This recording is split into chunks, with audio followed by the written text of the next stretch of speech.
Jadi teman-teman, kita orang Kristen ya, yang non Advent itu adalah orang-orang yang bukan meniadakan Sabat, bukan melanggar Sabat, tapi malah kita mendapatkan.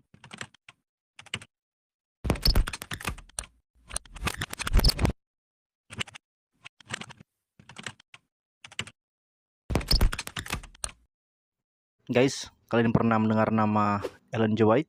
Gue mendengar nama ini pertama kali waktu gue berusia 15 tahun. Dimana waktu itu gue diajak ke rumah seseorang ya, untuk katanya belajar Alkitab.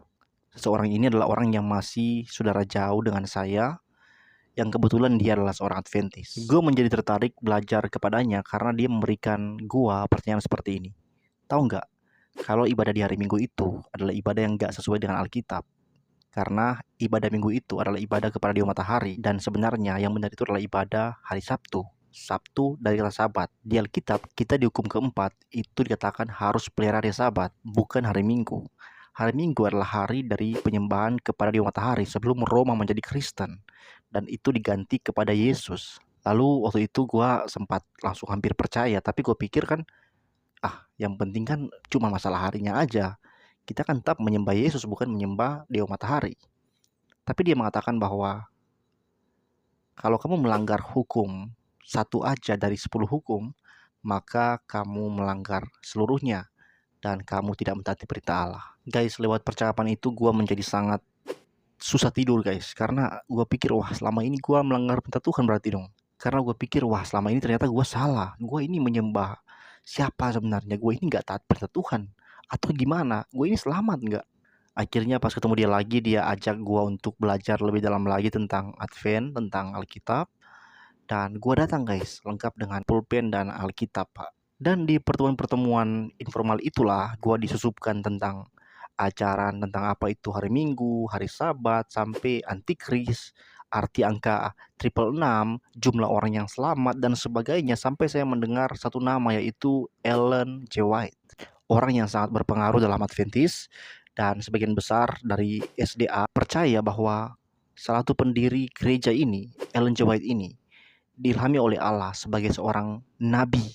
Nabi dalam arti dia mendapat manifestasi dari karunia nubuat perjanjian baru, seperti yang dijelaskan dalam kepercayaan resmi gereja Advent. Ellen G. White lahir pada tanggal 26 November tahun 1827 dengan nama Ellen Gold Harmon, yang kemudian menikah dengan seorang pria bernama James S. White, yang kemudian bersama dengan rekan mereka Joseph Bates mendirikan gereja Masih Advent hari ke-7.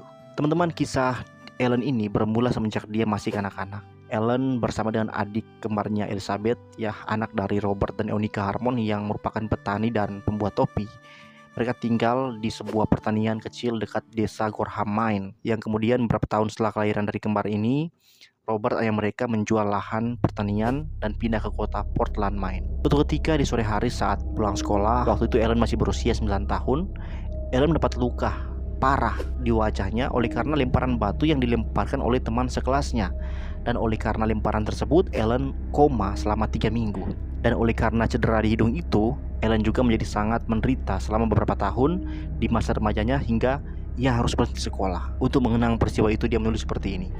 Kemalangan ini yang untuk sementara waktu tampaknya begitu pahit dan begitu sulit untuk dipikul, terbukti menjadi berkah tersembunyi.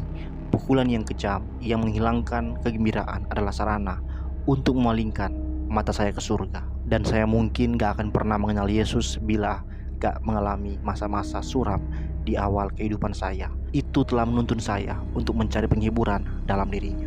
Teman-teman, singkat cerita, pada tanggal 26 Juni 1842, dia meminta seorang pendeta Metodis untuk membaptisnya secara selam, dan itu terjadi di Casco Bay, Portlandia, dan mereka saat itu menjadi anggota gereja Metodis. Tapi suatu kali pada tahun 1842, Ellen bersama dengan keluarganya menghadiri suatu seminar Millerit di Portland, di mana mereka menerima pandangan seorang mantan tentara yang memprediksi bahwa Yesus akan datang pada 22 Oktober 1844. Dan oleh karena mereka mengikuti seminar ini, itu membuat mereka itu, Ellen bersama keluarganya itu, dikeluarkan dari gereja Metodis. Nah teman-teman, pengajaran prediksi tentang kedatangan Yesus yang diseminarkan oleh Miller dan diikuti oleh Ellen ini, itu nggak terbukti kemudian tahun 1844 itu, tanggal 22 Oktober. Yang kemudian membuat banyak pengikut Miller berhenti mengikuti dia dan meninggalkan Miller. Mereka terpecah kemana-mana. Nah, di saat semua orang meninggalkan Miller, Ellen beserta keluarganya bersikap lain, men. Dimana di suatu pagi di akhir bulan Desember, Ellen mengklaim bahwa dia telah mendapat sebuah penglihatan, yaitu Ellen melihat bahwa orang-orang yang tadi mengikut seminar Miller, yang percaya pada Miller tentang kedatangan Tuhan yang telah gagal itu, mereka itu sedang berjalan menuju ke kota Allah yang kudus katanya. Awalnya ketika dia menerima penglihatan itu, dia nggak berani ngomong selain kepada keluarganya sendiri. Tapi oleh karena dorongan keluarganya, juga teman-teman yang mendengar kesaksiannya itu, mereka pergi membawa Ellen kepada orang-orang yang telah terpisah tadi dari pengikut Miller tadi. Dan Ellen pun memberitakan penglihatannya kepada mereka. Dan selama waktu mengunjungi orang-orang tadi, dia itu juga banyak menerima penglihatan-penglihatan yang lain. Nah, suatu kali dalam perjalanan misi menyebarkan penglihatannya ke Orrington Mine, Ellen bertemu dengan seorang pendeta gerakan Millerid, pengikut Miller tadi, yaitu James Springer White, yang waktu itu mereka, khususnya Ellen, itu masih berusia 23 tahun. Dan oleh karena kebersamaan dalam pekerjaan misi mereka dan untuk menghindari gosip, maka mereka memutuskan untuk menikah pada tahun 1846 di penghulu nikah. Penghulu nikah itu seperti kalau sekarang menikah di pencatatan sipil saja, yang mana itu dikarenakan waktu itu mereka nggak memiliki keanggotaan gereja. Kehidupan awal dari pernikahan mereka penuh dengan kemiskinan dan kekurangan. Dalam hal keuangan, para pekerja pergerakan misi Adventist itu mereka tidak punya dukungan keuangan, sehingga James White membagi waktunya untuk khotbah dan bekerja mencari nafkah, baik sebagai penebang kayu di hutan, buruh rel kereta api, atau mengumpulkan rumput. Pokoknya sembraut gitu, apa aja yang penting halal dan uang. Dalam pernikahan mereka, James dan Ellen dikaruniai 4 orang anak, yaitu Henry Nichols, Edson, William Clarence, dan John Herbert. Dan hanya Edson dan William hidup sampai dewasa. John Herbert diketahui meninggal karena erisipela pada usia 3 bulan, dan Henry meninggal karena pneumonia pada usia 17 tahun 1863 tepatnya. Pada awal tahun 1880-an, konferensi gerakan mereka mengutus Ellen White dan putranya William C. White untuk pindah ke Eropa. Ketika dia bersiap untuk pindah itu, dia sempat sakit sebenarnya, sempat dalam keadaan sakit. Tapi oleh karena dia percaya akan tanggung jawab dia untuk dia kerjakan, dia sembuh cepat dan akhirnya boleh berangkat dan memulai misinya di Eropa selama 1885 sampai 1887. Dan kemudian dia boleh kembali ke Amerika setelah beberapa saat di Eropa itu. Dan ketika di Amerika dia akan kembali conference dari Adventist, dan dia diutus kemudian ke Australia.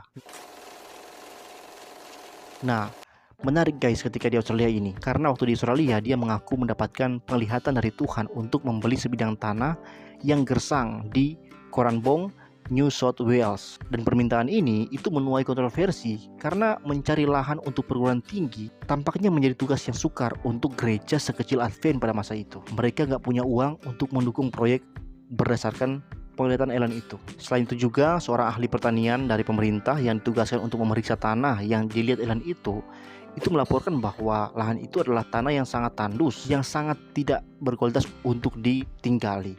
Tetapi tetap lahan itu kemudian berhasil dibeli pada musim semi tahun 1895, dan kemudian 2 tahun setelahnya Avondale School for Christian Workers dibuka di sana. Kemudian pada tahun 1911 nama sekolah itu diubah menjadi Australasian Missionary College. Perguruan tinggi ini yang sekarang dikenal sebagai nama Avondale College. Perguruan ini memiliki pengaruh besar pada sistem pendidikan gereja Advent.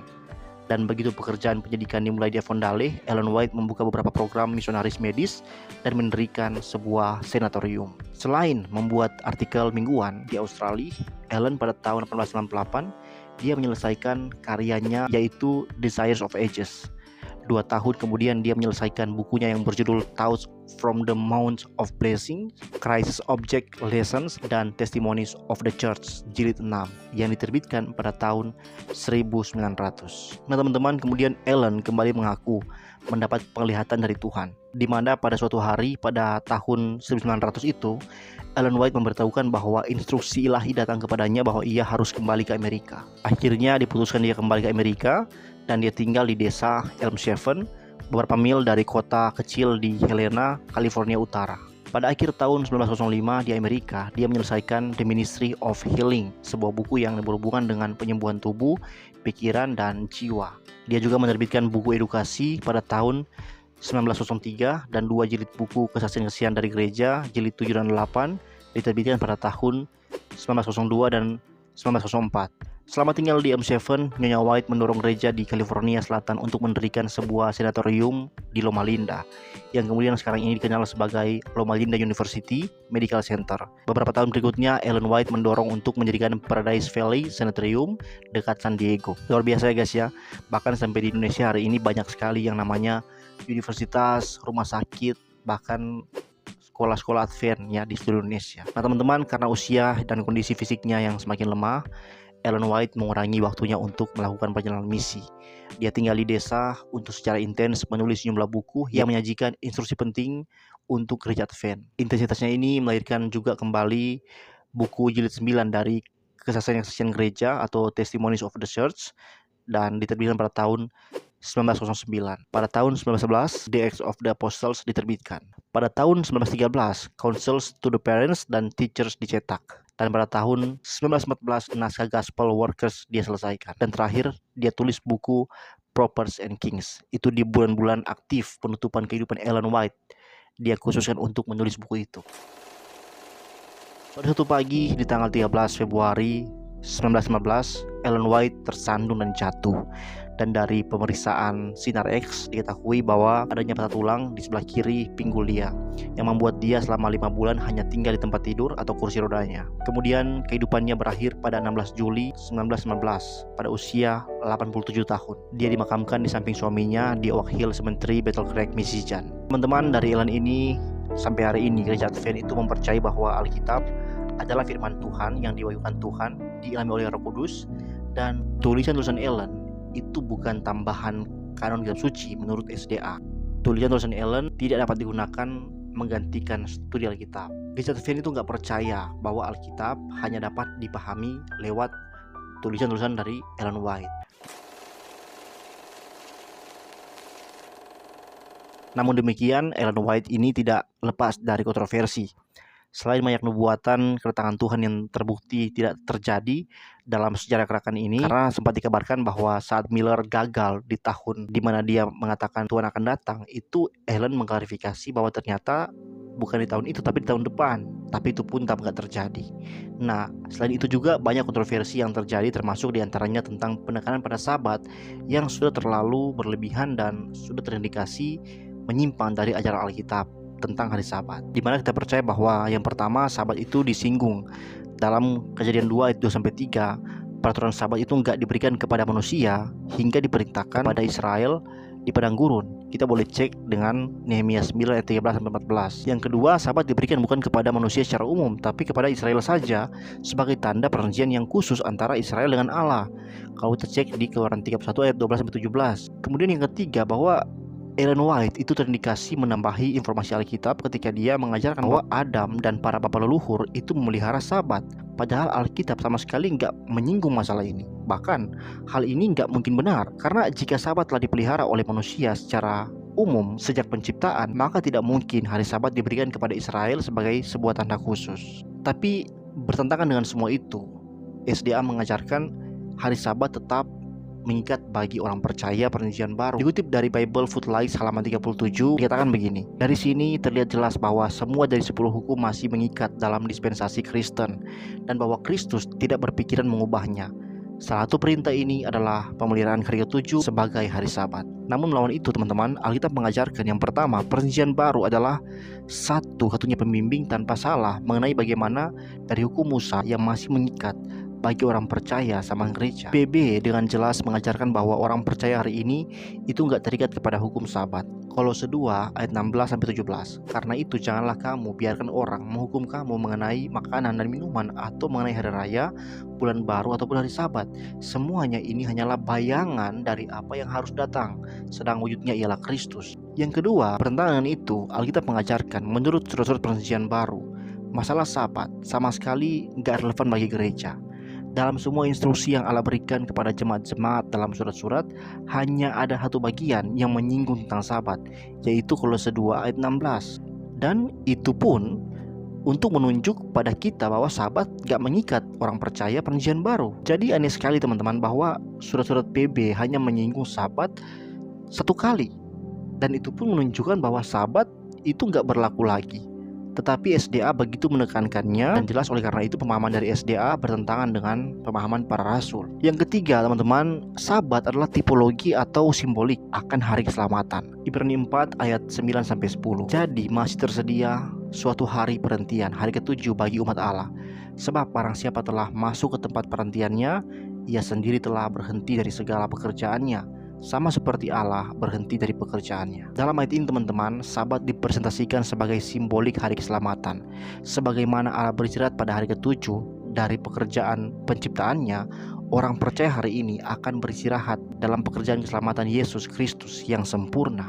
Agar manusia masuk ke dalam peristirahatan Allah, seseorang harus dengan tenang menerima pekerjaan Allah dan berhenti dari usahanya sendiri. Jadi teman-teman, kita orang Kristen ya, yang non-Advent itu adalah orang-orang yang bukan meniadakan Sabat, bukan melanggar Sabat, tapi malah kita mendapatkan Sabat secara sempurna ketika kita beriman kepada Yesus. Ketika kita beriman pada Yesus, kita itu menjadi orang yang beristirahat dari segala pekerjaan kita, dari segala usaha-usaha kita, dari segala perjuangan kita. Kita masuk ke dalam hari perhentian yang disediakan Allah, hari yang sempurna, hari yang penuh dengan karya keselamatan dari Allah, harinya Tuhan ketika kita beriman pada Yesus. Kalau hari ini saudara percaya pada Tuhan Yesus Kristus dan meletakkan keselamatan saudara pada Yesus, maka saudara telah sempurna dalam Sabat. Tapi kemudian Advent mengajarkan bahwa hukum Sabat telah diubah dan tuntutan yang sangat menekankan dalam sistem Musa tidak berlaku lagi. Namun orang Advent tidak memelihara Sabat sama seperti tertera dalam Perjanjian Lama. Tetapi mereka mengklaim bahwa itu nggak perlu karena persyaratan tentang Sabat telah diubah. Yang dijadikan bukti akan hal ini adalah sebuah penglihatan dari Ellen White. Tertulis begini, dalam tempat yang maha kudus, dia, Ellen G. White ya, melihat tabut yang berisikan hukum itu dan sangat terkejut ketika memperhatikan hukum keempat itu bersinar melebihi semuanya. Karena Sabat harus dikuduskan untuk menghormati bagi nama Allah yang kudus. Juga ditunjukkan kepadanya perubahan Sabat, pentingnya pemeliharaan Sabat. Messenger to the Remnant, halaman 34. Sedangkan berlawanan dengan itu, Alkitab mengajarkan hukum Sabat sangatlah ketat dan keras. Yang pertama, gak boleh ada pekerjaan. Keluaran 20 ayat 10 dan 31 ayat 14-15. Yang kedua, gak boleh mengangkut barang. Yeremia 17 ayat 21. Yang ketiga, gak boleh menyalakan api. Keluaran 35 ayat 3. Teman-teman, peraturan-peraturan tadi itu hanya dapat diikuti di daerah yang beriklim lumayan hangat. Hukum tentang Sabat sedemikian kerasnya sehingga Allah memerintahkan agar seseorang yang mengumpulkan kayu api untuk dilontari dengan batu karena melanggar hukum Sabat. Nah teman-teman, sedangkan di sisi lain Yakobus 2 ayat 10 itu memberitahukan kita bahwa hukum tidak bisa dipisahkan. Jika orang Advent hendak memelihara Sabat hukum Musa, maka mereka harus memeliharanya persis seperti yang Allah perintahkan dalam hukum Taurat. Pada kenyataannya, SDA itu nggak pelihara Sabat sama seperti yang tertera di Perjanjian Lama. SDA kehilangan suatu kebenaran rohani, di mana berita-berita yang berat dalam PL justru seharusnya membuat kita sadar akan kelemahan kita kan, dan memicu kita kepada seorang juru selamat yaitu Yesus Kristus. Tapi kemudian Advent juga mengajarkan bahwa gereja telah mengubah Sabat menjadi hari Minggu tanpa otoritas Alkitab. Dalam buku The Great Controversy halaman 394, Ellen mengatakan begini, orang-orang Kristen dari generasi-generasi yang lalu memelihara hari Minggu sambil mengira bahwa dengan demikian mereka memelihara hari Sabat dalam Alkitab. Padahal teman-teman begini ya, hari Minggu bukanlah hari Sabat, bahkan bukan hari suci bagi orang Kristen. Orang Kristen tidaklah memelihara Sabat dengan cara kebaktian pada hari Minggu. Orang percaya Perjanjian Baru yang telah diselamatkan dari keharusan hukum Musa itu bebas untuk memelihara atau tidak memelihara hari-hari tertentu sebagaimana dia inginkan. Tentu saya nggak mengatakan bahwa kita orang Kristen itu bebas menjauhkan diri dari ibadah. Saya nggak bilang bahwa kita nggak perlu beribadah, enggak ya. Kita harus beribadah. Tetapi saudara ya, yang saya maksud adalah setiap orang Kristen itu bebas untuk menghormati atau nggak menghormati hari-hari tertentu. Tentang kenapa kita hari Minggu itu ada penjelasannya yang cukup panjang, dan kalau mau saya jelaskan boleh silakan tulis di kolom komentar. Roma 14 ayat pertama sampai 13 dan Kolose 2 ayat 16 itu sebenarnya sudah menyatakan bahwa nggak ada hari tertentu yang harus dianggap suci atau kudus oleh orang Kristen. Bahkan Rasul Paulus sempat mengkhawatirkan keselamatan orang-orang Galatia karena mereka masih memelihara hari-hari kudus tertentu. Galatia 4 ayat 10-11. Kamu dengan teliti memelihara hari-hari tertentu, bulan-bulan, masa-masa yang tetap dan tahun-tahun. Aku khawatir kalau susah payahku untuk kamu telah sia-sia. Kolose 2 ayat 16. Karena itu janganlah kamu biarkan orang menghukum kamu mengenai makanan dan minuman, atau mengenai hari raya, bulan baru, ataupun hari Sabat. Roma 14 ayat 4-5. Siapakah kamu sehingga kamu menghakimi hamba orang lain? Entahkah ia berdiri, entahkah ia jatuh, itu adalah urusan tuannya sendiri. Tetapi ia akan tetap berdiri karena Tuhan berkuasa menjaga dia terus berdiri. Yang seorang menganggap hari yang satu lebih penting daripada hari yang lain, tetapi yang lain menganggap semua hari sama saja. Hendaklah setiap orang benar-benar yakin dalam hatinya sendiri. Teman, sebagai kesimpulan, pengajaran dari SDA itu saya kira kurang alkitabiah dan merupakan bagian dari kesalahan terbesar mereka yang nggak dapat melihat perubahan sistem penyembahan simbolik di PL menjadi sistem penyembahan dalam roh dan kebenaran di PB. Yang paling berbahaya dari sistem pengajaran demikian adalah pengajaran keselamatan yang menggabungkan anugerah dengan usaha manusia melakukan hukum Taurat untuk masuk surga. Sedangkan kita sudah beriman selama berabad-abad bahwa kita diselamatkan oleh karena iman. Kita sudah diselamatkan oleh karya Kristus lewat iman kita kepada Dia. Dan perbuatan itu atau melakukan apa yang menjadi kewajiban iman kita, berbuat baik dan sebagainya, itu merupakan tujuan dari keselamatan kita. Jadi kita nggak berbuat baik, nggak mentaati hukum demi selamat. Kita sudah selamat. Kemudian tujuan keselamatan kita adalah supaya kita kudus di hadapan Dia. Teman-teman, itu adalah beberapa kontroversi yang sekiranya memberikan informasi kepada kita tentang SDA. Saya nggak bermaksud untuk menyinggung SDA, nggak bermaksud untuk membuat kalian marah, tapi di sini saya mau bilang bahwa kita semua punya argumentasi masing-masing. Sekian video kali ini, sampai jumpa lagi. God bless you.